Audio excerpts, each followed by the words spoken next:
ఇలాంటి మరెన్నో వీడియోలు చూడడానికి like, share, subscribe and comment.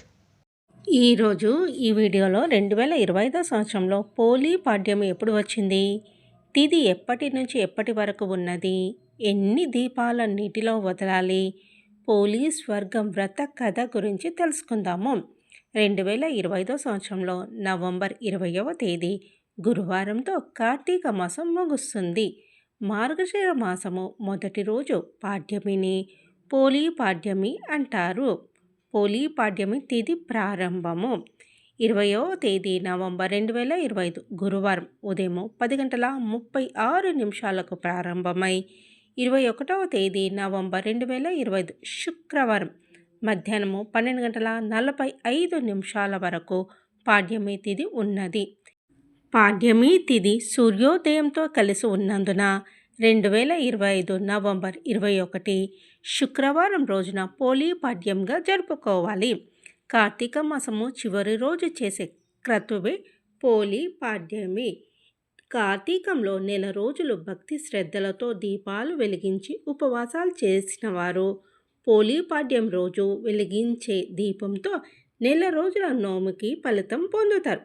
వేకువజామునే స్నానం ఆచరించి కార్తీక దామోదరుని స్మరించుకొని దీపం వెలిగిస్తారు. నెల రోజులు నదుల ఒడ్డున దీపం వెలిగిస్తే పోలీ పాడ్యమి రోజు దీపాలు వెలిగించి నదుల్లో వదులుతారు. అరటి దొప్పలపై దీపాలు వెలిగిస్తే నీటిలో తేలి ఆడుతాయి.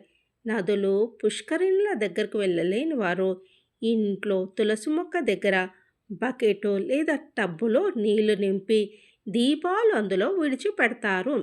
పంచభూతాత్మకమైన శరీరాన్ని పంచభూతాల్లో ఒకటైన పరమేశ్వరికి అంకితం చేయడమే దీపాలు నీటిలో వదలడం వెనుక ఉన్న ఆంతర్యం. ఆత్మను జ్యోతి స్వరూపమని చెప్తారు. అందుకే జ్యోతి రూపంలో ఆత్మను భగవంతుడి దగ్గరికి పంపించడమే. అలా అయితే నిత్యం దీపాలను నీటిలో వదలవచ్చు కదా, కార్తీక మాసంలోనే ఎందుకు వదలడం అనే సందేహం రావచ్చు. ఈ 12 నెలల్లో కార్తీక మాసం శివుడికి అత్యంత ప్రీతికరం. బ్రహ్మముహూర్తంలో నిద్ర లేచి పుణ్యస్నానం ఆచరించి దీపం వెలిగిస్తే మరణ అనంతరము పరమేశ్వరుడి సన్నిధికి చేరుకుంటామని భక్తుల విశ్వాసం.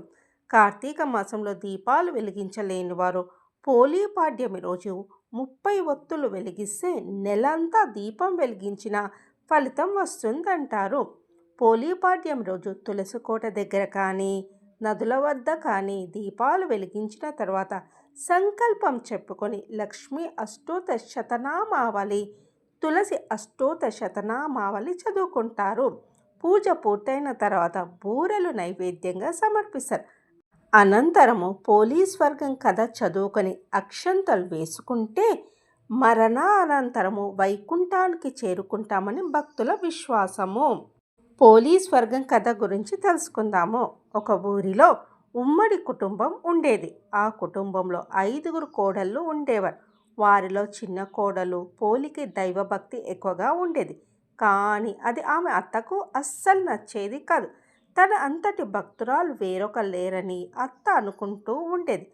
అందుకే ఆమెను తక్కువగా చూస్తూ తనను అనుసరించే మిగతా 4 కోడళ్లతో పూజలు, వ్రతాలు చేయించేది. కార్తీక మాసం రాగానే అత్త తన చిన్న కోడల్ని మినహా మిగతా వారందరినీ గుడికి తీసుకెళ్లేది. చిన్న కోడలు దీపం వెలిగించుకునే అవకాశం లేకుండా ఇంట్లో ఏ పూజా సామాగ్రి ఉండనిచ్చేది కాదు.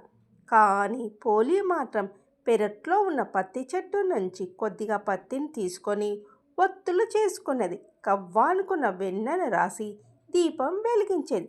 ఆ దీపము ఎవరికీ కనిపించకుండా దాని మీద బుట్ట బోర్లించేది. ఇలా కార్తీక మాసం అంతా చేసింది. మాసంలో చివరి అమావాస్య రోజు అత్త తన కోడళ్లతో గుడికి వెళ్తూ పోలీకి తీరిక లేకుండా చెయ్యాలని ఇంట్లో పనులన్నీ చెప్పి వెళ్ళింది. కానీ పోలీ మాత్రం పనులు పూర్తి చేసుకొని దీపం వెలిగించింది. ఎన్ని అవాంతరాలు వచ్చినా పోలీ మాత్రం తన భక్తిని విడిచిపెట్టలేదు. ఆమె భక్తికి మెచ్చిన దేవతలు ప్రాణాలతో ఉండగానే పోలిని స్వర్గానికి పుష్పక విమానంలో తీసుకువెళ్లేందుకు వచ్చారు. గుడి నుంచి తిరిగి వచ్చిన అత్త, మిగతా కోడళ్ళు వాళ్ళు తమ కోసమే వచ్చారని అనుకుంటారు. కానీ వాళ్ళని కాకుండా పోలిని తీసుకువెళ్తుంటే అత్త, తోటి కోడలు ఆమె కాళ్ళు పట్టుకొని వేలాడుతూ వెళ్ళేందుకు ప్రయత్నించారు. కానీ వారి ప్రయత్నాలు ఫలించలేదు.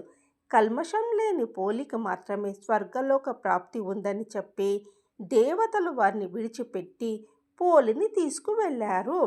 పోలీపాడ్యమి రోజు 30 వత్తులతో దీపం వెలిగించడం వల్ల కార్తీక మాసం మొత్తము దీపం వెలిగించిన పుణ్యం లభిస్తుంది. ఈరోజు దీపదానం చేయడం కూడా చాలా మంచిది.